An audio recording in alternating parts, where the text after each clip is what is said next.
En el nombre del Padre, del Hijo y del Espíritu Santo. Amén. María, la más bella criatura, llevada ha sido al cielo hacia la gloria. El triunfo de su Hijo es su victoria, y de la Iglesia plena ella es figura.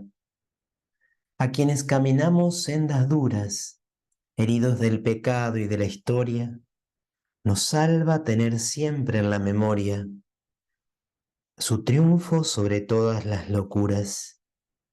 Tu cuerpo nunca vio la corrupción, sin mancha está tu dulce corazón. Condúcenos al cielo el postrer día, tú que eres garantía de esperanza, aliento para el reino y su labranza, alcánzanos tu fe con alegría. Amén. Dios te salve María, llena eres de gracia, el Señor es contigo. Bendita tú eres entre todas las mujeres y bendito es el fruto de tu vientre Jesús. Santa María, Madre de Dios, ruega por nosotros pecadores, ahora y en la hora de nuestra muerte. Amén. María, Reina y Señora de todo lo creado, ruega por nosotros.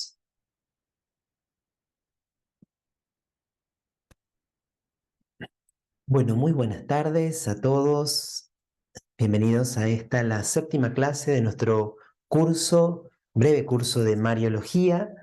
Vamos a disfrutar hoy contemplando, reflexionando, meditando en este maravilloso misterio de la Asunción de María en cuerpo y alma a los cielos. Como vamos a tener oportunidad de ver en él, no solamente vamos a hablar de María, sino que vamos a encontrar como una síntesis y un entrecruzarse de todos o de muchos de los misterios de nuestra fe. Así que es muy lindo verificar en el misterio de María muchos otros artículos del credo que nosotros confesamos cada domingo en en la Santa Eucaristía, en la Santa Misa, cuando compartimos y profesamos la fe junto con nuestros hermanos. Vamos a ir compartiendo la presentación de hoy y si Dios quiere, hoy al final vamos a tener un espacio para preguntas, tanto las que sean de este encuentro como si hay preguntas de los encuentros anteriores. Hoy no tengo actividad inmediatamente, así que lo podemos hacer así si Dios quiere. Este poema que les acabo de compartir es del padre Jorge Leiva, sacerdote entrerriano, con quien escribimos juntos un libro sobre el Santo Rosario, un libro con más de 20 capítulos, pero bueno, los 20 principales son sobre los misterios del Santo Rosario. Yo escribí unas contemplaciones, unas oraciones, y el padre cerraba cada uno de los capítulos con un soneto. Así que la verdad que una verdadera belleza, un compendio de la fe católica y especialmente del misterio de María y de los misterios de la vida de Jesús en este modo tan precioso de versificar. Y cuando hablamos de la Asunción de María, me encantaba introducir con esta frase del Catecismo de la Iglesia Católica, que dice: la Asunción de María constituye una participación singular en la resurrección de su Hijo y una anticipación de la resurrección de los demás cristianos. Recordemos que cuando arrancábamos el curso también decíamos que al contemplar a María, Juan Pablo II proponía hacerlo siempre como en esta doble perspectiva: María en el misterio de Cristo, María en el misterio de la Iglesia. Lo que decimos sobre María ilumina y permite reconocer la plenitud de lo que ha obrado Jesús y también ilumina lo que somos nosotros y lo que estamos llamados a vivir. Jesucristo ya ha resucitado. Y hay alguien que ya participa plenamente de la resurrección de Jesús y es María. Todos nosotros un día vamos a resucitar y hay alguien que ya participa anticipadamente de la gloria futura.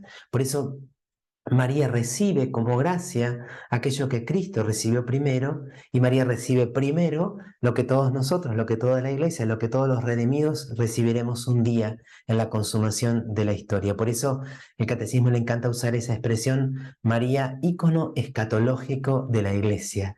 Vemos en María lo que la iglesia va a llegar a ser en los últimos días, en la plenitud, en la consumación de su propio misterio. Por eso es siempre importante. Cuando el catecismo y cuando el concilio han hecho esto, no han querido menoscabar la figura de María. Recordemos que hubo discusiones en el Concilio Vaticano II si convenía hacer un documento que pura y exclusivamente hablara sobre María o convenía tratar a María en el magisterio o en el documento que iba a hablar sobre la iglesia. La opción que tomaron los padres fue la segunda, pero eso no disminuyó la honra debida a María. Para mi modo de ver, y así lo piensa también Juan Pablo II y lo pensaba Benedicto XVI, presentar a María en el misterio de la iglesia engrandece su figura, no lo disminuye.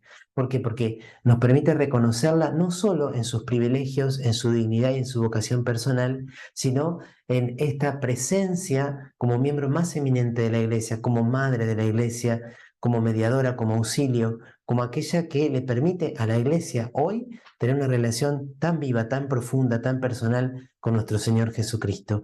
Es que la vida de María, como la vida de cada uno de nosotros, no es un en sí, puro y cerrado en sí mismo, es un para los demás. María vive para Cristo, vive para el Padre, el Hijo y el Espíritu Santo, pero especialmente podemos decir, vive para Cristo y vive en y para la iglesia. Esto, fíjese cómo ilumina el concepto de persona que nosotros tenemos. Ser personas humanas es ser relacionales por esencia, es estar orientados, dirigidos, intencionalmente hacia el otro, hacia la plenitud del otro, hacia la salvación del otro. En el prefacio de la Asunción, aquí también nos damos cuenta cómo la liturgia contiene la teología, así de manera poética y de manera muy concisa expresada.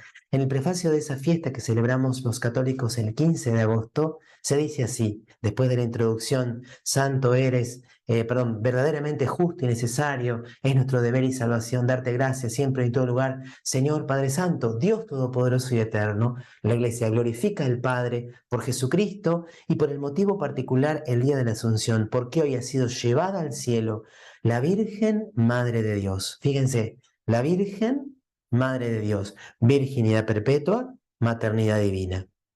Ella es figura y primicia de la Iglesia que un día será glorificada, ícono escatológico de la Iglesia. Lo que María vive, un día lo viviremos todos nosotros, un día lo vivirá todo el cuerpo místico, todos los redimidos. Y ella, por ende, es consuelo y esperanza de tu pueblo, todavía peregrino en la tierra. Cuando la miramos a María glorificada plenamente, descansando y al mismo tiempo tan activa junto a su Hijo Jesús, encontramos consuelo. Esto lo van a decir tantas veces los papas, Juan Pablo II, Benedicto XVI. Cuánto nos consuela contemplar el rostro de María y vivir como esa especie de nostalgia del paraíso al ver la pureza bellísima, infinita, imperturbable de María, pero también darnos cuenta que ella tuvo que pasar por la cruz para llegar a la perfecta glorificación. Entonces hoy nosotros, mientras estamos cargando nuestras cruces y caminando, a veces con cansancio, a veces con fatiga, a veces con desánimo, tenemos una meta: la gloria de María. El cuerpo glorificado de María es, al igual que el de Cristo, para nosotros como una especie de ancla que nos une a la eternidad, que nos une a la gloria del cielo. Con razón, y acá fíjense que lo primero que hace el prefacio es proclamar el misterio de María. María, figura de la iglesia, María que no nos abandona, sino que sigue dándonos fuerza y acompañándonos. Y acá da como razones. Esta es como una de las razones por las cuales la iglesia vio que era muy conveniente el misterio de la Asunción de María. Con razón no quisiste, Señor, que conociera la corrupción del sepulcro la mujer que por obra del Espíritu concibió en su seno al autor de la vida, Jesucristo, Hijo tuyo y Señor nuestro. La maternidad divina ha hecho que el cuerpo de María tuviera una dignidad muy pero muy especial. No era justo, no era lógico, no era algo conveniente que ese cuerpo, que había sido el primer santuario, el primer sagrario, el arca de la alianza, experimentara la corrupción del sepulcro. Atención con la elección de las palabras, porque dice que no conociera la corrupción del sepulcro. No dice que no conociera la muerte, sino la corrupción del sepulcro. Este es un tema interesante, al menos para mí fue novedoso, porque en mi adolescencia, cuando hablábamos de la Asunción de María, los sacerdotes que nos formaron se inclinaban por la idea de que María no había experimentado la muerte. Lo que la Iglesia afirma es que María no experimentó la corrupción. No se define sobre si murió o no murió, pero Juan Pablo II va a tener como una preferencia frente a estas dos opciones. Y entonces, frente al misterio de la Asunción de María, nosotros tendríamos que tratar de comprender exactamente qué significa la Asunción de María. Y si ustedes quieren una fórmula concisa, esta la tomé del padre Cándido Pozo en un libro muy hermoso que él tiene sobre la Mariología, es la glorificación corporal anticipada. Eso es el misterio de la Asunción. Glorificación corporal anticipada. Vamos a ver el fundamento bíblico, vamos a recorrer algo de lo que han dicho los padres de la Iglesia y la historia del dogma, cómo se llega a formular, y vamos a analizar con Juan Pablo II un poquito la definición dogmática. Pero recordemos, el contenido central es este.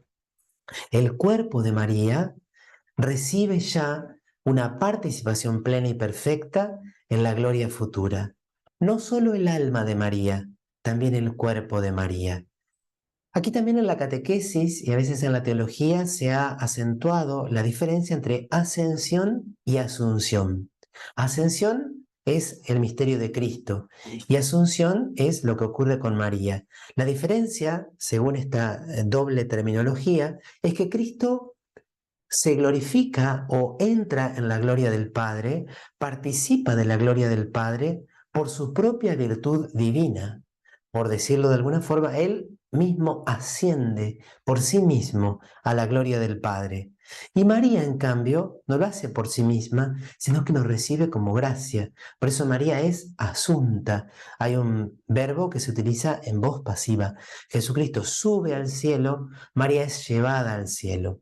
No obstante, y esto por supuesto que lo mantenemos así, y son los nombres de los misterios y de las fiestas litúrgicas, estamos siempre utilizando un lenguaje metafórico, porque estamos usando la imagen de que el cielo está arriba, la tierra está abajo, y es alguien que estando abajo sube, y por ende estamos usando una imagen espacial para lo que es más que una imagen espacial, sino que es una experiencia que abarca a toda la persona.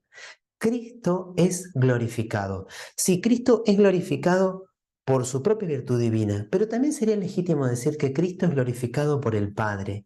Es el Padre el que lo resucita a Jesús. El Catecismo de la Iglesia Católica dice que las dos cosas son verdad.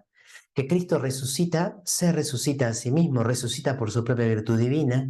Que Cristo resucita porque recibe de nuevo el Espíritu Santo, el Espíritu de la gloria, y que el Padre es el que resucita a Jesús. María es glorificada. En María se destaca especialmente la pasividad, pero también en algún sentido, Cristo en el misterio de su Pascua es resucitado por el Padre. El contenido real, entonces, es la entrada de toda la humanidad de María en la gloria del Padre. No solamente alma, no solamente su dimensión espiritual, sino también su dimensión biológica, corporal, física. El cuerpo de María ha experimentado ya toda la potencia transformadora del Espíritu Santo. Y Monseñor Carlick, que es quien fuera arzobispo de Paraná, cardenal Estanislao Esteban Carlick, él fue ordenado obispo un 15 de agosto. Así que ese día compartíamos muchas veces, casi siempre, la Santa Misa con él, y le encantaba predicar sobre la Asunción de María, y a él le encantaba decir que era la Pascua de María. María que ha participado de la muerte, del dolor, del sufrimiento. María participa ahora plenamente de la gloria de la resurrección de nuestro Señor Jesucristo. ¿Cuál es el fundamento bíblico de esta afirmación, de este dogma? Tenemos que decir algo, y esto espero que a nadie le escandalice a esta altura, y es que la verdad de la Asunción de María fue declarada dogma, fue declarada como parte de la revelación y como verdad que ha de ser creída por todo aquel que quiere ser católico, pero no está contenida y revelada explícitamente en los textos ni del Antiguo ni del Nuevo Testamento. Es decir, ni los evangelistas, ni por ejemplo Lucas en los Hechos de los Apóstoles relatan, cuentan cómo fue el momento del tránsito de María de esta vida a la otra vida. Recordemos que aquí podemos usar algunas expresiones que son parecidas, pero que cada una subraya un aspecto distinto. El tránsito, la dormición y la asunción de María. Cuando el Papa Pío XII proclama el dogma, va a utilizar la expresión asunción, pero la fiesta litúrgica en lo más antiguo solía llamarse la fiesta de la dormición o la fiesta del tránsito. Fíjense que el misterio de la dormición lo que destaca es que el final de la vida de María fue muy sereno. No fue en la angustia, no fue en la tristeza, no fue en la desesperanza, no fue esa experiencia desgarradora que es para nosotros la muerte, incluso la muerte de algunos santos ha sido así. El tránsito implica el paso, el tránsito sería una palabra bastante parecida a la palabra Pascua, y la asunción destaca esta dimensión espacial, el subir desde lo humano, desde lo terrenal, desde lo corpóreo sin todavía la gloria de Dios, a una experiencia sublime y suprema de participación y de intimidad con el Dios trinitario.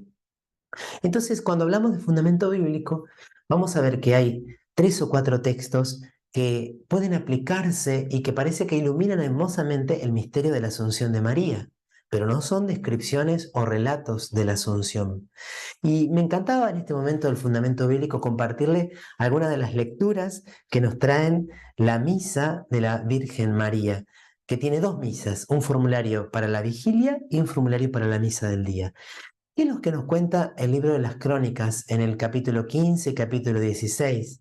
Lo que ya hemos mencionado hace algunos encuentros atrás, cuando el arca de la alianza es llevada a la casa de David. Y es ese relato donde se describe con hermosura el ingreso y la fiesta y el gozo y la exultación de los que formaban parte de la casa de David, lo que nos puede hacer imaginar la entrada de María en el cielo. María es el arca de la alianza, lo va a decir Benedicto XVI en una hermosísima homilía que después luego les voy a compartir, porque así como en el arca de la alianza en el Antiguo Testamento se contenían las tablas de la ley y se contenía también el maná, María llevó en su seno aquel que era el nuevo Moisés, aquel que era la verdad misma y aquel que iba a entregar su cuerpo y su sangre como verdadero alimento, como verdadera bebida, aquel mismo que era el maná, el pan vivo bajado del cielo. Pero ¿por qué se usa ese texto de Primera Crónicas? Porque realmente vos lo lees y si reemplazás la palabra María por la palabra arca, y reemplazas la palabra sirvientes por la palabra ángeles, te hace imaginar a todos los ángeles de fiesta cuando María es glorificada. Los ángeles que se gozan, que celebran, que alaban a Dios, que cantan, que bailan, que exultan, que no pueden contener ese clima maravilloso de fiesta. Y el Salmo 131 también habla del arca y invitan, ¿no?, a traer el arca al santuario de Dios. Entonces como que te hace pensar en María entrando definitivamente en el santuario de Dios. La primera carta a los Corintios, capítulo 15, es como el gran tratado sobre la resurrección en las cartas de Pablo. Recuerden que en la comunidad de Corintio no se creía, algunos no creían en la resurrección. Y Pablo les dice, si no hay resurrección, tampoco Cristo resucitó. Y si Cristo no resucitó, vana es nuestra fe, vana también nuestra predicación. Somos los más insensatos y los más desdichados de los hombres. Entonces, al final casi del capítulo 15, está esa hermosísima expresión de Pablo: ¿dónde está, muerte, tu victoria? ¿Dónde tu aguijón? Y vincula entonces el pecado y la muerte. Y si el pecado ha sido vencido, la muerte ha sido vencida. Esto que se afirma especialmente de Cristo se puede aplicar también a María, porque si la victoria sobre el pecado trae como consecuencia la victoria sobre la muerte, María Inmaculada, María que nunca tuvo pecado, tiene que haber vencido a la muerte, al igual que su Hijo Jesucristo. Y en el texto de Lucas 11, 27-28, es esa alabanza. ¿Se acuerdan de esa mujer que estaba entre la multitud y lo vio a Jesús y estaba tan fascinada con el modo de predicar, de hablar, de tratar a las personas de Jesús, que dice: feliz el seno que te llevó y los pechos que te amamantaron? Claro que Jesús redirige esa especie de felicitación a otro aspecto, a la fe. Dice: felices los que escuchan la palabra de Dios y la cumplen. Sin embargo, la Iglesia siempre consideró que el cuerpo de María tenía una sacralidad especial. Ese seno, esos pechos, esos brazos, ese útero, no podían corromperse, no podían experimentar el castigo merecido por el pecado. Porque recordemos que en el libro del Génesis lo que se dice es: recuerda que eres polvo y en polvo te convertirás. De alguna forma lo que describe el libro del Génesis es la vuelta al polvo, la corrupción. Esa corrupción parece que no era conveniente, y así lo ha visto la Iglesia desde muy antiguo, que le experimentara ese cuerpo de María, que había tenido el privilegio de una cercanía tan importante con el Hijo de Dios encarnado. ¿Y cuáles son las lecturas de la misa del día, de la fiesta de la Asunción de la Virgen? Apocalipsis 12, pero en realidad, como lo vimos el día que tomamos los textos del Nuevo Testamento, comienza con Apocalipsis 11. Es muy importante porque en Apocalipsis 11, en los dos últimos versículos dice que vio que se abría el cielo y apareció el arca de Dios. E inmediatamente empieza a hablar de la mujer revestida de sol y con la luna debajo de sus pies. Y fíjense que es el mismo libro del Apocalipsis que habla del arca y de la mujer. El arca es la mujer es el arca. Y ahí se completa como ese hilo que conecta todos los textos del Antiguo Testamento que hablan del arca de la alianza, la visita de María a su prima Isabel, con la mujer del Apocalipsis 12. El gran signo es la mujer que es a la vez el arca. Y esta mujer, esto lo dice Benedicto XVI, está revestida de sol, y el sol es Dios, y Dios es vida. María está revestida de vida, todo su cuerpo está revestido de vida, está envuelta. No es que una parte de su persona tiene vida o tiene esta presencia del sol, sino toda ella, de la cabeza hasta los pies. Y ese dragón es aquel que ha traído la muerte. Recordemos que el dragón y la serpiente son lo mismo, y el dragón y la serpiente son el demonio. Y nos dice el Evangelio que el demonio es homicida desde el principio, padre de la mentira. Por lo tanto, el demonio es aquel que ha traído y que quiere siempre procurar la muerte. Pero el demonio nunca alcanza a la mujer. El dragón nunca puede tocar, nunca puede manchar, nunca puede hacer nada contra la mujer. El demonio que trae la muerte, nada puede hacer frente a aquella que está revestida de sol, revestida de la vida. Bueno, en Salmo 44 es aquel que dice, de pie a tu derecha está la reina enjollada con oro de Ofir, y que nos hace imaginar a María engalanada, con su fe, esperanza, caridad, con todas sus virtudes, entrando en el cielo. Y así como decimos que Jesucristo está sentado a la derecha del Padre, cuando nosotros ponemos este salmo en este contexto mariológico, por supuesto que el sentido literal no era referirse a María, pero si el texto puede ser interpretado en sentido mesiánico, si el rey del cual habla el Salmo 44 es Jesucristo, la reina es María. Se lo podemos aplicar sin ningún tipo de problemas a ella. Y a la derecha del Hijo de Dios, sentado a la derecha del Padre, está María Santísima, bien cerquita de él, como estuvo también aquí en la tierra. En la primera carta a los Corintios, en ese tratado sobre la resurrección, un poco antes del texto anterior, dice que todos van a resucitar. Primero Cristo y luego los de Cristo o los que estén unidos a Él. Y este texto es importante porque el gran fundamento de la asunción de María es la unión de María con Jesucristo.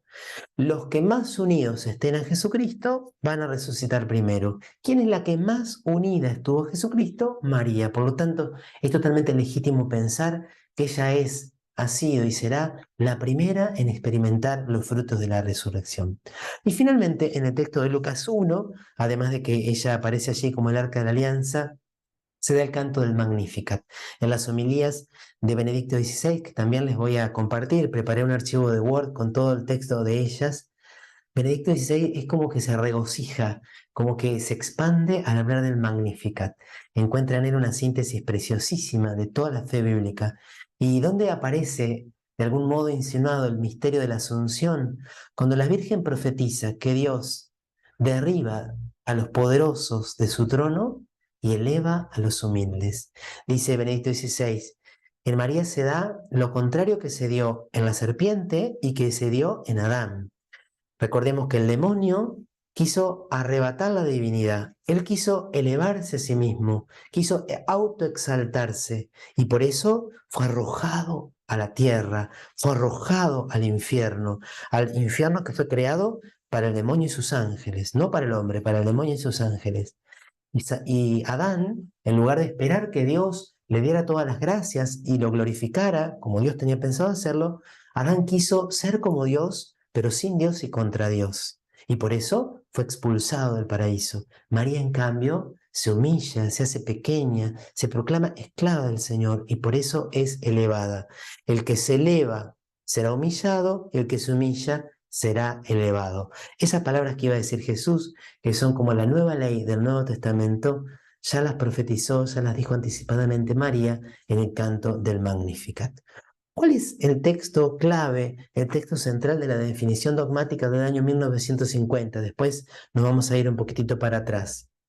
Para gloria de Dios omnipotente, que otorgó a la Virgen María su peculiar benevolencia.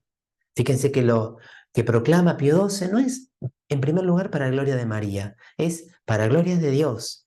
Como decíamos en una de las primeras clases, cuando queremos alabar a un cocinero, alabamos su comida. Cuando queremos alabar a un pintor, alabamos sus obras, sus pinturas. Cuando queremos alabar a Dios, alabamos a sus santos, porque los santos son las obras maestras del poder del Padre, del Hijo y del Espíritu Santo. Cuando nosotros alabamos a María, cuando proclamamos su dignidad, su belleza y su misterio, estamos alabando al mismo Creador, al mismo Señor. Para honor de su Hijo, Rey inmortal de los siglos y vencedor del pecado y de la muerte. Y sí, ahora sí, para acrecentar la gloria de esta misma augusta Madre, y también para gozo y alegría de toda la Iglesia, por la autoridad de nuestro Señor Jesucristo, de los bienaventurados apóstoles Pedro y Pablo, y por la nuestra pronunciamos, declaramos y definimos ser dogma de revelación divina, que la Inmaculada Madre de Dios, aquí está el texto central, la Inmaculada Madre de Dios, siempre Virgen María, cumplido el curso de su vida terrena, fue asunta en cuerpo y alma a la gloria celeste. Fíjense que aparecen en la definición dogmática Inmaculada Concepción, Madre de Dios, siempre Virgen María. Los tres anteriores dogmas que nosotros ya hemos reflexionado aparecen casi como una especie de fundamento en la proclamación de este cuarto y hasta ahora último dogma que el magisterio de la Iglesia ha presentado a los fieles como parte de la revelación divina. Cumplido el curso de su vida terrena, con muchísima habilidad, encontró Pío XII una fórmula para no entrar en las discusiones de los teólogos que permanecieron abiertas y simplemente destacar el núcleo del misterio.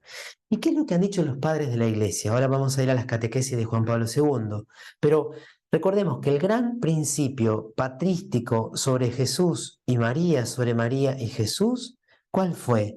El gran principio patrístico fue el de que María es la nueva Eva.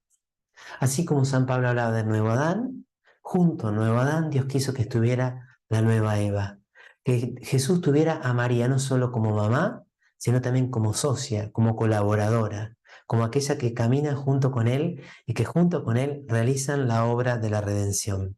Ese es el fundamento más sólido para la proclamación del dogma, esta perfecta unión de María a su Hijo, que implica un designio de Dios sobre el varón y sobre la mujer. Vamos ahora a compartir el texto de las catequesis de Juan Pablo II sobre la Virgen Santísima. Vamos a ver que él allí hace una explicación bastante exhaustiva y bastante meditada. Yo en el artículo que les voy a compartir agregué dos catequesis anteriores que son muy bonitas. Una es María y la Resurrección, porque a algunos les ha llamado la atención de que los evangelistas no nos cuenten la aparición de Jesús a María Santísima. Entonces dicen algunos, ¿será que Jesús no se le apareció a la Virgen? Bueno, Juan Pablo II dice, es evidente que sí, la primera que tiene que haber recibido la visita de Jesús resucitado, la experiencia de Jesús resucitado es María. ¿Por qué no lo dijeron los apóstoles? ¿Por qué no lo transmitieron los evangelistas? Allí lo expone Juan Pablo II. Dice que se explica que María no fuera al sepulcro con María Magdalena y con la otra María, justamente porque ella ya había recibido una experiencia, una aparición, una manifestación de Jesucristo resucitado. Si María Magdalena recibe en los relatos evangélicos como recompensa por su fidelidad ser la primera que experimenta a Cristo vivo, si María fue aún más fiel, es lógico pensar que ella fue la primera que recibió su visita. Y parece entonces pensar, parece razonable que María mantuvo un contacto personal con su Hijo resucitado, para gozar también ella de la plenitud de la alegría pascual. Luego el Papa va a hacer una catequesis sobre María, el don del Espíritu, que también es muy hermosa. María que aparece junto a los discípulos en espera del Paráclito. Recordemos que este jueves, este viernes, vamos a comenzar a vivir la novena de Pentecostés, la novena del Espíritu Santo. Y en ese sentido, esta presencia de María es una presencia muy hermosa, una presencia orante. ¿Cuál era la posición de María con respecto a la venida del Espíritu Santo? María reza, María pide, María implora. Ella, como ya había experimentado la fuerza del Espíritu Santo, podía más que nadie intuir la necesidad que tenía la iglesia naciente de que se hiciera presente la tercera persona de la Santísima Trinidad. Por su singular experiencia, a la vez que la impulsaba a desear ardientemente la venida del Espíritu, la comprometía también a preparar la mente y el corazón de los que estaban a su lado. Nos podemos imaginar ahí a María Santísima como una especie de catequista de confirmación que va disponiendo las actitudes interiores de Pedro, de Pablo, perdón, de Pablo no, de Santiago, de Juan, de Tomás, de Felipe y de las mujeres también y de los primeros discípulos que estaban allí reunidos. ¿Y por qué era también para María un momento importante? Porque no es que María solo rezaba pidiendo Pentecostés para los demás, es que ella había recibido una nueva maternidad. Así como en el momento de la encarnación el Espíritu Santo la había fecundado y había hecho que apareciera nuestro Señor Jesucristo, se hiciera carne en sus entrañas, María había recibido en la cruz la revelación de una maternidad universal. Entonces, ella necesitaba, a raíz de esta nueva misión que se le había revelado, una nueva presencia más potente aún, más fuerte aún, del Espíritu Santo. Y entonces, esa analogía que está clarísima en el Evangelio de Lucas y en el libro de los Hechos de los Apóstoles se hace muy real, y el vínculo de continuidad entre la encarnación y Pentecostés es María.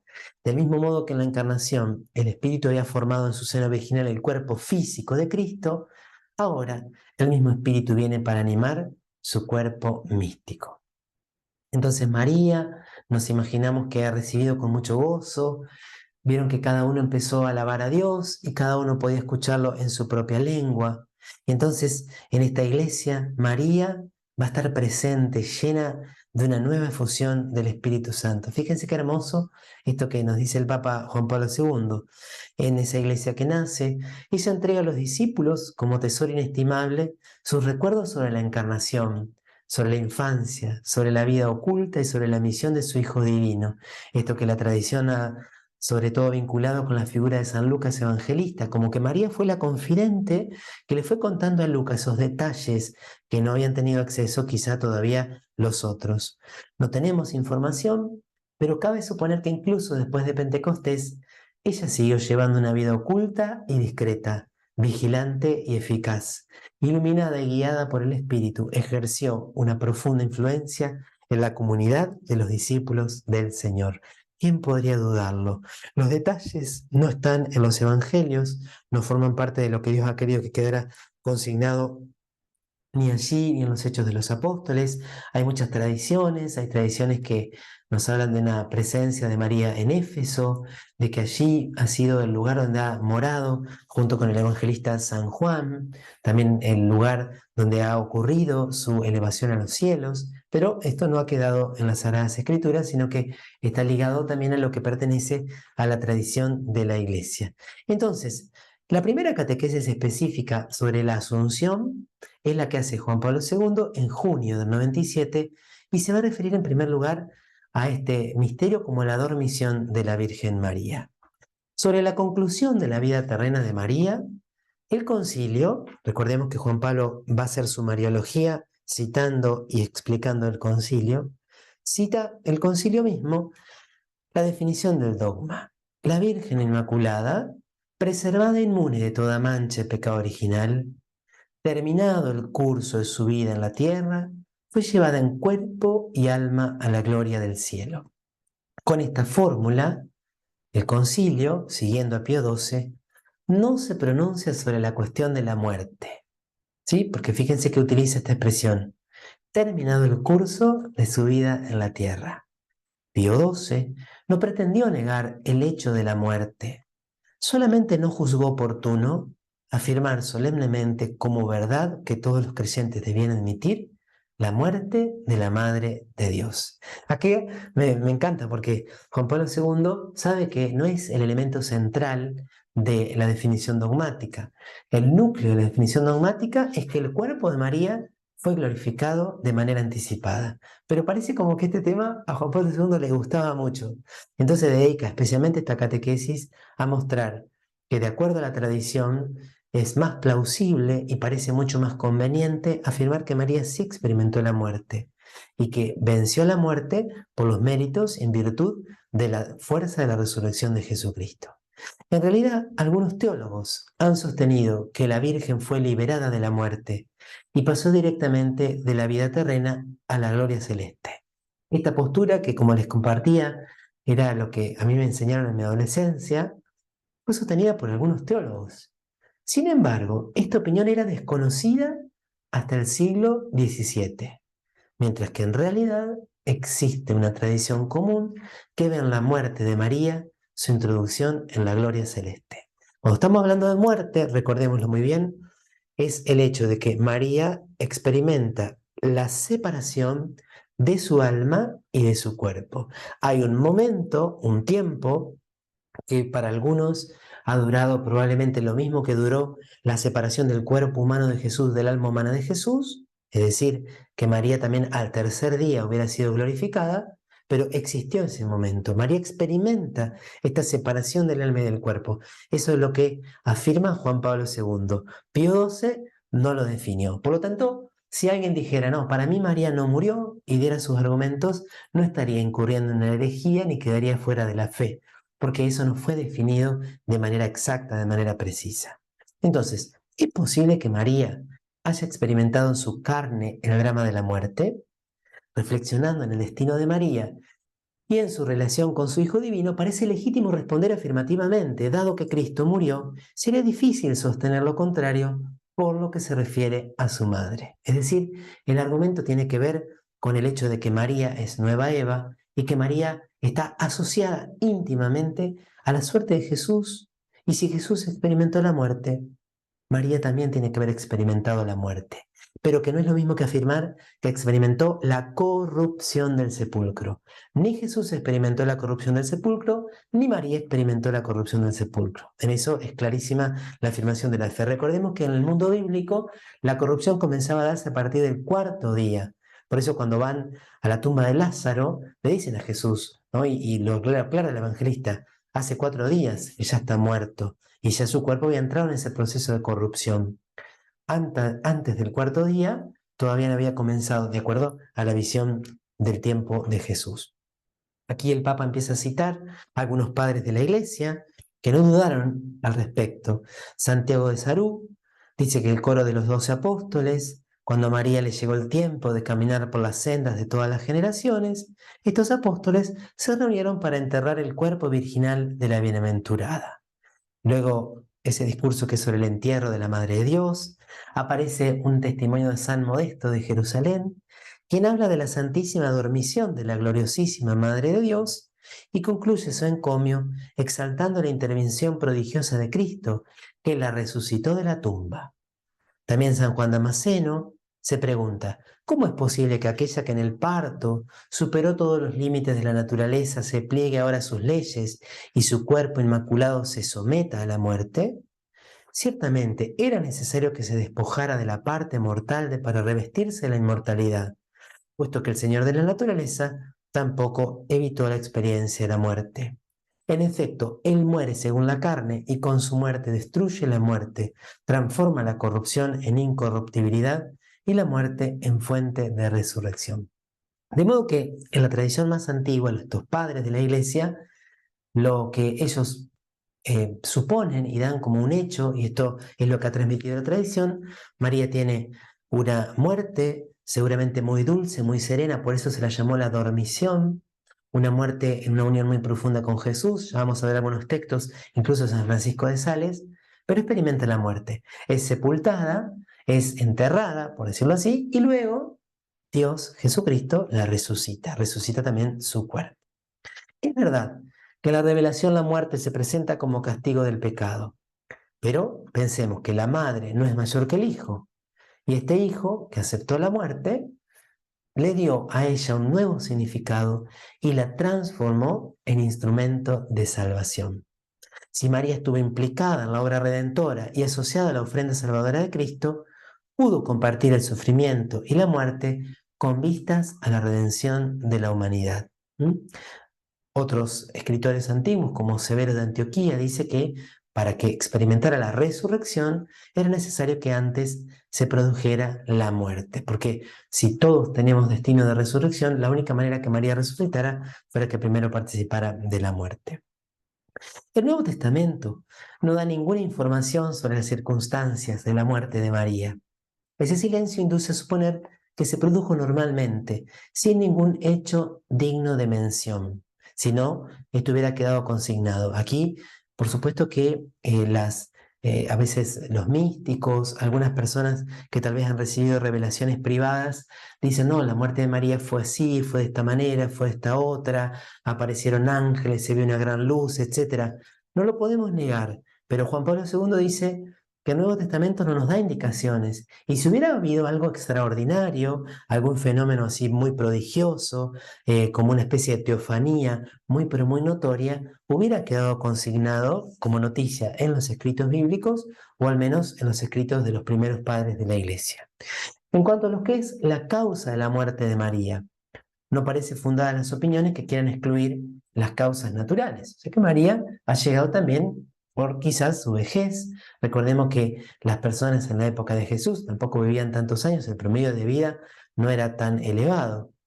Ahora bien, y aquí viene la parte más linda quizás de toda la catequesis, más que las causas de la muerte de María, es importante investigar la actitud espiritual de la Virgen en el momento de dejar este mundo. Y San Francisco de Sales considera que María muere como efecto de un ímpetu de amor. Habla de una muerte en el amor, a causa del amor y por amor. Y por eso llega a afirmar que la Madre de Dios murió de amor por su Hijo Jesús.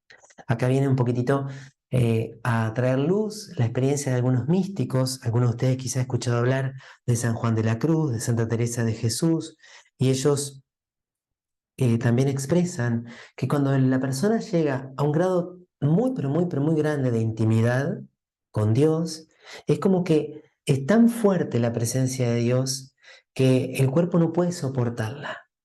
Solamente lo va a poder soportar en la futura resurrección cuando sea revestido y transformado en un cuerpo de gloria, ¿no? Es como dicen algunos, incluso estudiosos, como el padre Garrigou Lagrange, en su libro Tres Edades de la Vida Interior, que justamente por ese motivo, un alma, una persona que llega a la séptima morada, de acuerdo a la terminología de Santa Teresa de Jesús, es probable que muy poco tiempo después le llegue la muerte, porque no resiste, no puede soportar tanta presencia, tanto amor, tanta gracia, el poder y la presencia y el amor infinito de Dios. Es como demasiado grande para que una criatura lo pueda estar experimentando de tan cerca y pueda seguir con vida. Entonces, es el amor el que mueve a María a una intimidad más grande, más grande, más grande. Fíjense que si María estaba llena del Espíritu Santo desde el seno de su madre, y María sigue creciendo en amor a Dios, en fe, en esperanza, y bueno, llegado al final, era tan grande el deseo que ella experimentaba de volver a encontrarse cara a cara con Jesús, que esa puede haber sido una de las razones, o según su versículo de Sales, la causa de su muerte. Pero bien, cualquiera que haya sido el hecho orgánico y biológico, que desde el punto de vista físico le haya producido la muerte, puede decirse que el tránsito de esta vida a la otra fue para María una maduración de la gracia en la gloria. La maduración de la gracia en la gloria. Siempre recuerdo una frase que cuando fui adolescente me dijeron que entre un alma que está en pecado y un alma que está en gracia hay una diferencia casi infinita.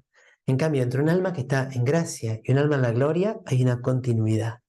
Solo que estar en gracia, experimentar la inhabitación de la Trinidad, ser amigo y estar en comunión con Dios, es lo mismo que en la gloria, pero la gloria será en plenitud. Pero sustancialmente hay una unión. Por eso lo que llamamos el misterio de la comunión de los santos, cuando estamos en gracia de Dios, nuestra unión con los que están en el cielo es real, es auténtica, ¿no? Hay una continuidad. Algunos padres describen a Jesús mismo, que va a recibir a su madre en el momento de la muerte, para introducirla en la gloria celeste, ¿no? Es como que se han imaginado, incluso han usado frases del Antiguo Testamento para describir el encuentro o el reencuentro de esta María glorificada y de su Hijo glorificado. Presentan la muerte de María como un acontecimiento de amor que la llevó a reunirse con su Hijo divino. Recuerden el texto del Evangelio de hace pocos días. Cuando yo vuelva, cuando yo les haya preparado un lugar, volveré a buscarlos para que donde yo esté, estén también ustedes. Si esa frase se la dijo Jesús a los apóstoles, ¿cuánto más a María? Hacia el final de su existencia terrena, ella habrá experimentado como Pablo que dice, deseo partir y estar con Cristo. Y María también ya deseaba partir y estar con Cristo. Ahora bien, y esto es muy importante para las consecuencias teológicas y espirituales de la Asunción, la experiencia de la muerte enriqueció a la Virgen. Habiendo pasado por el destino común de todos los hombres, es capaz de ejercer con más eficacia su maternidad espiritual con respecto a quienes llegan a la hora suprema de la vida. Esto me pareció genial. María pasa por la muerte y por eso cuando nosotros la invocamos en el Ave María, ruega por nosotros ahora y en la hora de nuestra muerte, cuando alguien está agonizando, o cuando alguien se aproxima al momento final, a su partida, María sabe lo que eso significa, sabe lo que ello es, sabe qué es lo que está viviendo la persona. Entonces, al conocer, al saber, puede ejercer con más eficacia su maternidad espiritual en la hora de la muerte. Ahora sí, Juan Pablo II va a comentar la Munificentissimus Deus, la bula Munificentissimus Deus de Pío XII, donde define esta verdad como dogma de fe. Los padres conciliares quisieron reafirmar que María, a diferencia de los demás cristianos que mueren en gracia de Dios, fue elevada a la gloria del paraíso también con su cuerpo.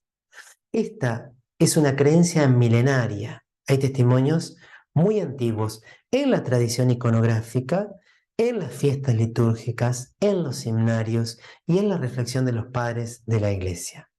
¿Qué es lo que afirma el dogma? Recordemos la esencia. El cuerpo de María fue glorificado después de su muerte y fue glorificado de manera anticipada. Mientras para los demás hombres la resurrección de los cuerpos tendrá lugar al final del mundo, para María la glorificación de su cuerpo se anticipó por singular privilegio. Volvemos a la otra presentación antes de seguir. Entonces, frente a la pregunta, ¿murió o no murió? El Papa Pío XII no lo define.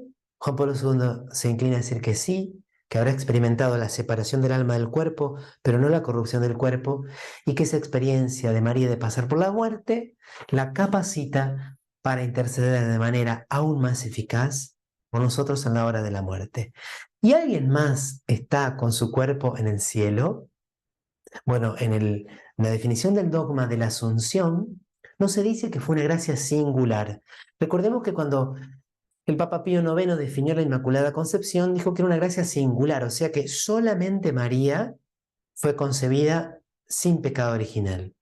Pero cuando Pío XII define la Asunción, no dice que fue solamente María. Algunos santos, como San Francisco de Sales, que amaba mucho a San José, insinúa que también él, San José, puede haber sido preservado de la corrupción. Algunos santos, entre ellos San Francisco de Sales, decían que San José había sido purificado del pecado en el seno materno, no concebido sin pecado, pero sí purificado del pecado en el seno materno, al mismo que San Juan Bautista. Entonces, incluso Juan 23, en una homilía, me parece a mí cuando le leo la homilía que no fue algo tan premeditado, preparado, sino que algo que se le salió del corazón, San José también habría podido experimentar la resurrección corporal. Lo dice Juan 23 en una homilía, pero no está definido, por supuesto, dogmáticamente, ni fue recogido por el magisterio posterior.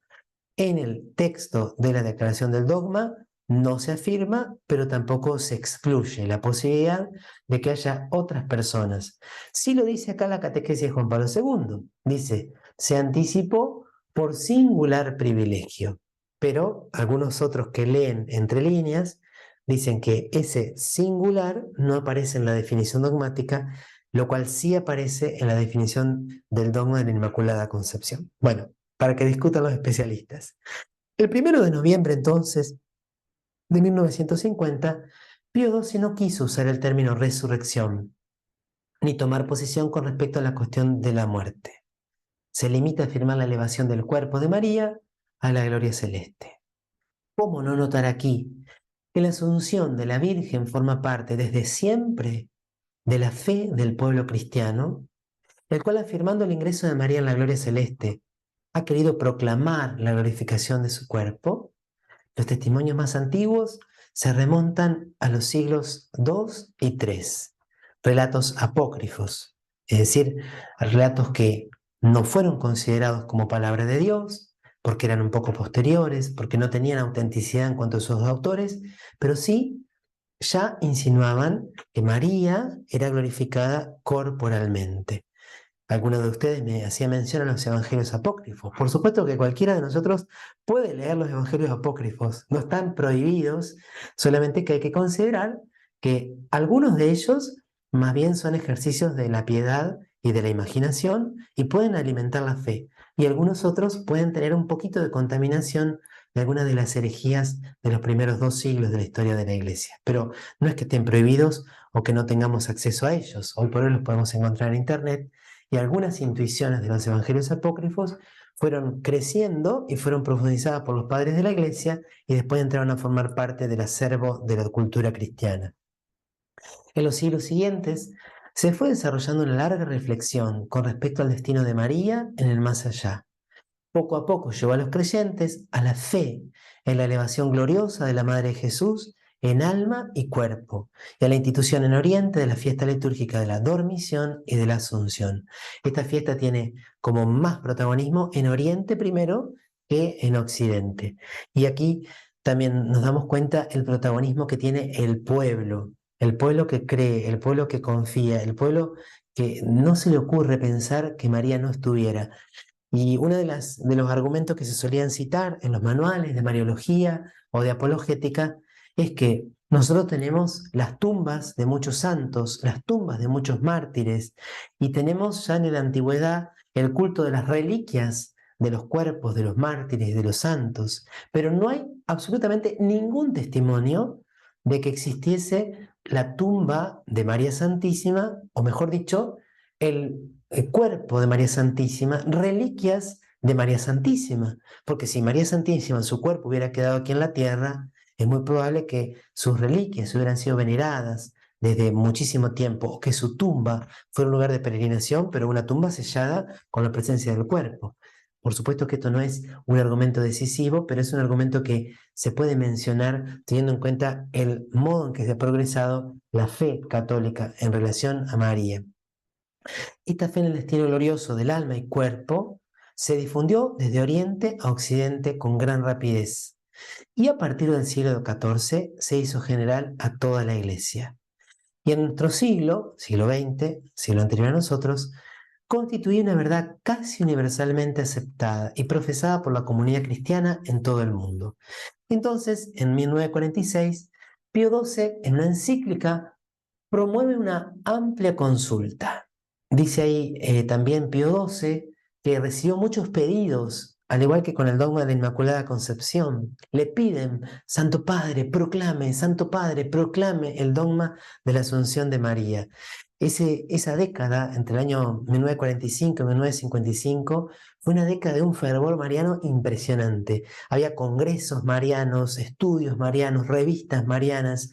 La manifestación de María parecía cada vez más fuerte, y algunos llamaron al siglo XX el siglo de María, ¿no? Por la fuerza también y la cantidad de manifestaciones que tuvo María y el crecimiento exponencial de las peregrinaciones a sus santuarios. Cuando el Papa hace la consulta, de los 1181 obispos que consultó, solo 6 manifestaban alguna reserva sobre el carácter revelado de esa verdad. O sea que había un consenso impresionante entre todos los sucesores de los apóstoles. Entonces, así lo define, como ya leímos anteriormente, no inventa esta verdad, lo que declara es que esta verdad está contenida en la revelación, es revelada por Dios. Esta definición excluye definitivamente toda duda y exige la adhesión expresa de todos los cristianos. Entonces, en esa bula, después de subrayar la fe actual de la Iglesia en la Asunción, recuerda la base escriturística de esa verdad. Como yo les decía, no hay en la Sagrada Escritura, no hay en la Sagrada Escritura un texto que relate la Asunción, pero sí hay una serie de elementos, una serie de textos, una convicción profunda de la unión perfecta de María con el destino de Jesús. Esta unión que pasó por la muerte, que pasó por ese sacrificio del Calvario, no hubiera sido completa si no hubiera continuado después de la muerte. Y no parecía suficiente que solo el alma de María participara de la resurrección, participara de la vida gloriosa, sino también su cuerpo. Y aquí aparece también este argumento que yo mencionaba como central: María, nueva Eva. De la misma manera que la gloriosa resurrección de Cristo fue parte esencial y último trofeo de esta victoria, así la lucha de la bienaventurada Virgen común con su Hijo había de concluir con la glorificación de su cuerpo virginal. Si estuvo presente en la pelea, en la batalla, tiene que haber recibido también ella la victoria y con ella la recompensa de esa victoria. La Asunción es el punto de llegada de la lucha que comprometió el amor generoso de María en la redención de la humanidad y fruto de su participación única en la victoria de la cruz. Entonces vieron como que hay dos líneas argumentales, una que destaca que el cuerpo de María no podía ser corrompido porque había sido el portador de Dios, sagrario de Dios, y el otro es que María participó también de la victoria sobre la muerte asociada a Cristo en la cruz, por lo tanto tenía que recibir ya desde ahora la participación en su cuerpo. El primero podemos decir que María lo recibe más como un regalo, como un don. En el segundo, participa ella libre, consciente y voluntariamente asociándose al sacrificio. Y en la catequesis siguiente, el Papa va a traer testimonios del primer milenio. Quizás incluso puede ser que alguien que escuchó la catequesis anterior le dijo: Santidad, quizás estaría bueno dar más testimonios del primer milenio, porque a algunos quizás le puede parecer que fueron muy pocos, y el Santo Padre ha tenido la delicadeza de traer testigos de esa primera etapa de la vida de la Iglesia, donde gracias a Dios la Iglesia de Oriente y Occidente todavía estaban unidas. Hay textos apenas esbozados de San Ambrosio, de San Epifanio, Timoteo de Jerusalén. Ya en San Germán de Constantinopla, año 733, es mucho más claro, lo mismo que en San Juan Damasceno. San Germán dice que Jesús se prepara para llevar a María al cielo y dice: es necesario que donde yo esté, estés también tú, madre inseparable de tu Hijo. Los padres de la iglesia eran verdaderos poetas, ¿no? Y no temían en sus homilías, siempre en concordancia con la tradición, poner al servicio de la palabra toda su creatividad y toda su cultura. En esa tradición eclesial se ve la maternidad divina como razón última y fundamental de la Asunción. El pseudo Melitón, en este relato apócrifo del siglo V, imagina a Cristo que le pregunta a Pedro y a los apóstoles qué destino merece María, ¿no? Esto es un relato imaginativo, pero que lo que revela es qué es lo que creía el pueblo y qué es lo que los pastores también profesaban, aun cuando no estuviera definido dogmáticamente. Y Pedro le dice, y los demás apóstoles: elegiste a tu esclava para que se convierta en tu morada inmaculada. Dado que después de haber vencido la muerte reinas en la gloria, a tu siervo nos ha parecido justo que resucites el cuerpo de tu madre y la lleves consigo, dichosa, al cielo. Qué genial que este escritor antiguo imaginara que son los mismos apóstoles que como que le dan la idea a Jesús y a ellos les parece totalmente lógico, totalmente justo. Se puede afirmar que la maternidad divina, que hizo del cuerpo de María la morada inmaculada, funda su destino glorioso.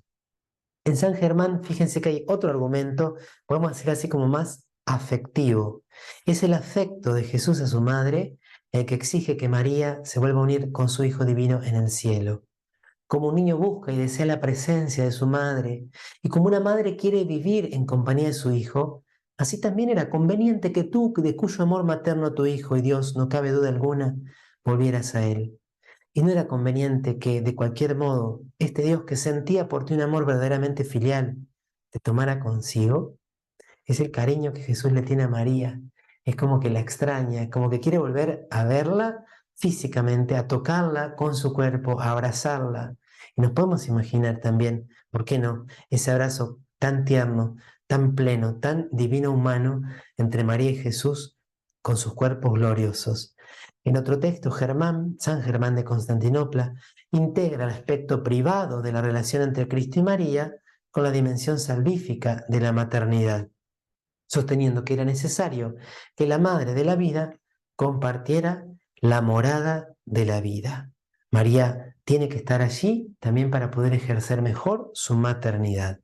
Y aquí, en estos otros padres, más que subrayar estas razones anteriores, la del afecto, la de la conveniencia, la de la maternidad divina, lo deducen de la participación de María en la obra de la redención.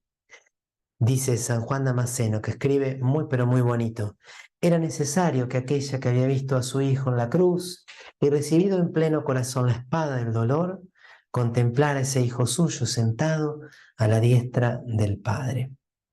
En el concilio se vincula también con la Inmaculada Concepción, porque fue preservada libre de toda mancha el pecado original, no podía permanecer con los demás hombres, como los demás hombres en el estado de muerte, hasta el fin del mundo.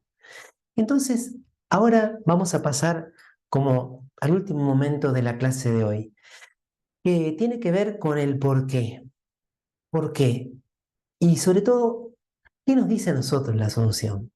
Nosotros nos ponemos felices con la Asunción de María. A mí es una fiesta que me encanta, la disfruto muchísimo. Y voy a poner una comparación, espero que a ninguno de ustedes les caiga mal. Algunos de ustedes no son argentinos.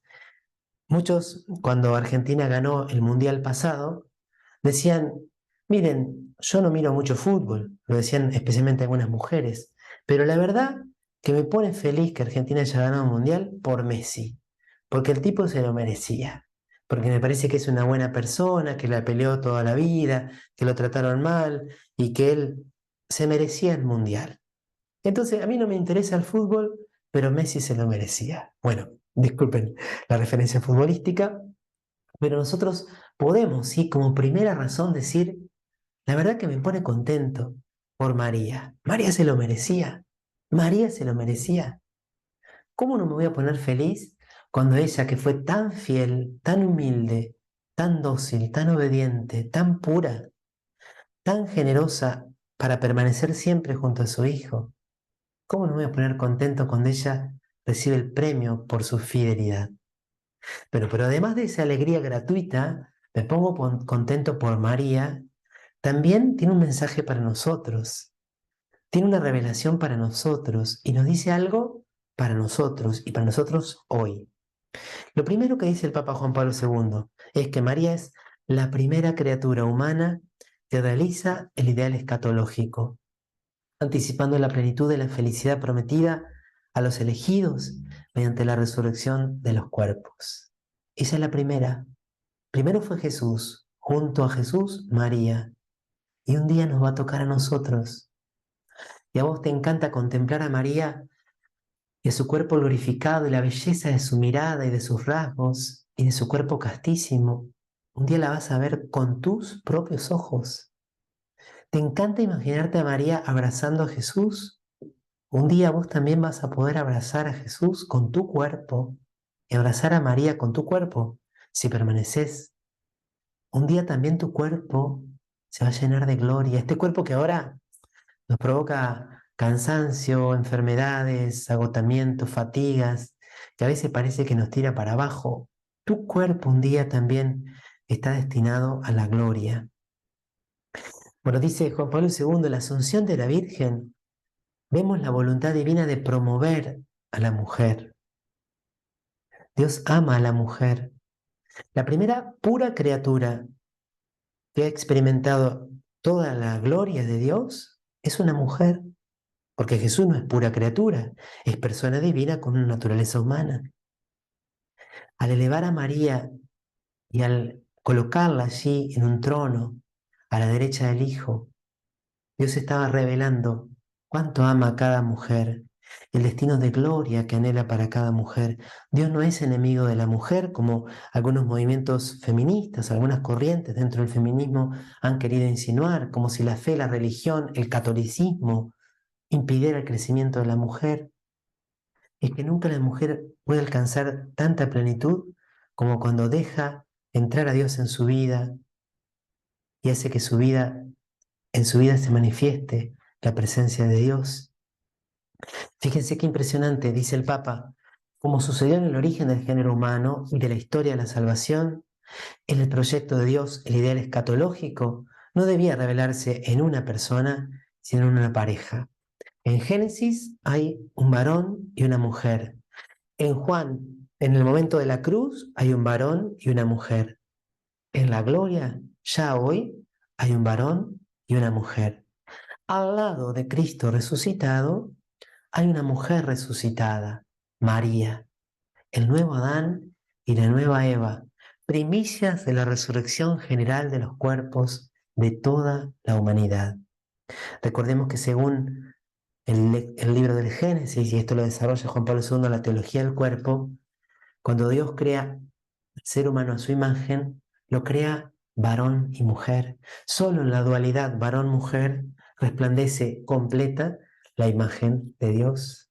Esta imagen de Dios ha alcanzado su plenitud solamente cuando María es glorificada corporalmente. La condición de María, por supuesto, no se puede poner al mismo nivel con la de Jesús. Ella la recibe como gracia y por participación. Y como este tema le encanta a Juan Pablo II, dice que la asunción de María manifiesta la nobleza y la dignidad del cuerpo humano frente a la profanación y envilecimiento a los que la sociedad moderna somete frecuentemente, y en particular el cuerpo femenino. El misterio de la Asunción proclama el destino sobrenatural y la dignidad de todo cuerpo humano, llamado por el Señor a transformarse en instrumento de santidad y a participar en su gloria. Por eso la entrada de María en la gloria es para nosotros un regocijo del alma. Aquí hay un pensador, un difusor de la teología del cuerpo, Juan Pablo II, que dice que el demonio no pudo soportar, no pudo quedarse inactivo después de la proclamación del dogma de la Asunción de María. Y bueno, él vincula que pocos años después, 3, 4 años después del dogma de la Asunción de María, lamentablemente Hugh Hefner crea la revista Playboy, que se ha dedicado desde aquel entonces y ha sido como el iniciador de la masificación de la pornografía a denigrar el cuerpo de la mujer. Fíjense hasta qué punto parece como esta batalla cultural y espiritual está tan ensarzada en torno a lo femenino. Cuando la iglesia proclama el dogma, promueve a la mujer, declara la santidad del cuerpo de la mujer, la plenitud de vida que Dios tiene preparada para el cuerpo femenino y para el cuerpo de toda persona. Y el demonio, a través en este caso de creaciones de hombres, pero él detrás sin duda en ese aspecto espiritual, envileciendo la cosmovisión y envileciendo también la mirada sobre el cuerpo de la mujer. Bueno, ¿qué significa para nosotros? Por su asunción, María está más cerca de nosotros que antes. Cuando María vivía en Nazaret, estaba solo en Nazaret. Cuando Jesús se fue al cielo y María se quedó, estaba solo en Jerusalén o solo en Éfeso. Ahora que María está junto a Dios, María está en todos lados. Está donde está Dios y está donde están todos sus hijos. Su asunción a los cielos no la aleja de nosotros, sino que la acerca a cada uno. Unida a Dios, está allí donde están los hijos de Dios. Además, la integridad humana de María da a su intercesión una eficacia mayor. La última catequesis que les comparto allí, en el documento que ahora voy a poner en el grupo, habla justamente de eso. La intercesión de María por nosotros se enmarca en el misterio de la comunión de los santos. Por supuesto que San Juan Pablo II, Teresa de Calcuta, Ignacio de Loyola, todos los santos, Santa Rita, San Francisco Javier, todos pueden interceder por nosotros. Pero la intercesión de María es más eficaz más esencial y más necesaria. Y eso por un doble motivo, porque ella es la madre de la gracia, porque ella estuvo en el momento donde la gracia fue alcanzada para toda la humanidad, pero también porque ella está en el cielo con su integridad personal. No está solo con su alma, sino también con su cuerpo. María está completa. Como está completa, su intercesión es más perfecta, es más eficaz. Además, ya lo dijimos, pero ahora lo digo con una frase de un escritor, el escritor ruso, Dostoyevsky, le hace decir a uno de sus personajes: María es la esperanza del género humano. Y uno diría, no, pero la esperanza del género humano es Dios, sí, pero todo lo que Dios te promete, y en el fondo todo lo que vos anhelás, todo lo que vos soñás, ya es verdadero en María. Lo que ella vive desde ahora se nos promete a todos. Recuerdo esto que quizá puede servir como una metáfora, ¿no? Cuando entré al seminario menor en el año 96, a las pocas semanas, un mes y medio después, me tocó participar de la primera ordenación sacerdotal. Era la emoción de estar en la catedral y estar escuchando el órgano y el humo del incienso y escuchar que se cantaba al pueblo de reyes, Asamblea Santa, pueblo sacerdotal. Y en el año siguiente de nuevo, y el año siguiente de nuevo, y era la emoción de ver a esos hombres jóvenes postrados en tierra, luego recibiendo la imposición de manos, convertidos en sacerdotes. Y era decir, cada año que pasa es un año menos que falta para que yo también un día reciba la ordenación. Y así que 9 años después, casi 10 años después, tuve la gracia de ser ordenado sacerdote. Pero contemplar esas ordenaciones era para mí ya pregustar lo que yo sabía que Dios me tenía preparado y que después la iglesia confirmó. Bueno, cada año que celebramos la Asunción de María, o cada vez que rezamos el Santo Rosario y contemplamos la Asunción, es para eso. Ya falta menos, ya falta menos.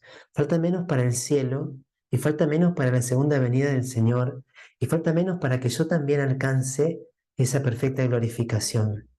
Bendito sea Dios y con su misericordia que estemos en gracia. Lo otro es lo que acababa de mencionar Juan Pablo II. El cuerpo es bueno. El cuerpo no es una cáscara, no es un envase, no es un envoltorio, no es un descartable. La vida eterna que te promete Dios no es solo para tu espíritu, para tu alma. También tu cuerpo, este cuerpo, está destinado a la gloria. Será el mismo cuerpo, pero transfigurado en cuerpo glorioso, en cuerpo espiritual. Este cuerpo que ahora lleva las huellas del pecado, quizás de las luchas y del cansancio. Todo va a terminar bien, como dice hermosamente la canción, porque Dios va a hacer nuevas todas las cosas y va a hacer nuevo tu cuerpo. Y Benedicto XVI le encanta este argumento, lo van a encontrar en varias de las homilías que les voy a compartir. En Dios hay lugar para el hombre, en el hombre hay lugar para Dios. Dios no te hace mal, Dios no te perjudica. El encuentro con Dios te engrandece. Dios es la plenitud humana. Nunca opongamos lo humano y lo divino, porque en la medida que nosotros nos acercamos, nos entregamos a Dios, en esa medida y solamente en esa medida nos acercamos y nos vamos aproximando a nuestra propia plenitud. A la Madre de Dios, asunta en cuerpo y alma al cielo, que nos espera allí, aunque su corazón late en la gloria, está aquí junto a nosotros en la tierra, afectivamente, con su intercesión. A ella nos confiamos diciéndole: bendita sea tu pureza y eternamente lo sea, pues todo un Dios se recrea en tan graciosa belleza. A ti, celestial princesa, Virgen Sagrada María, yo te ofrezco en este día alma, vida y corazón. Mírame con compasión, no me dejes, Madre mía.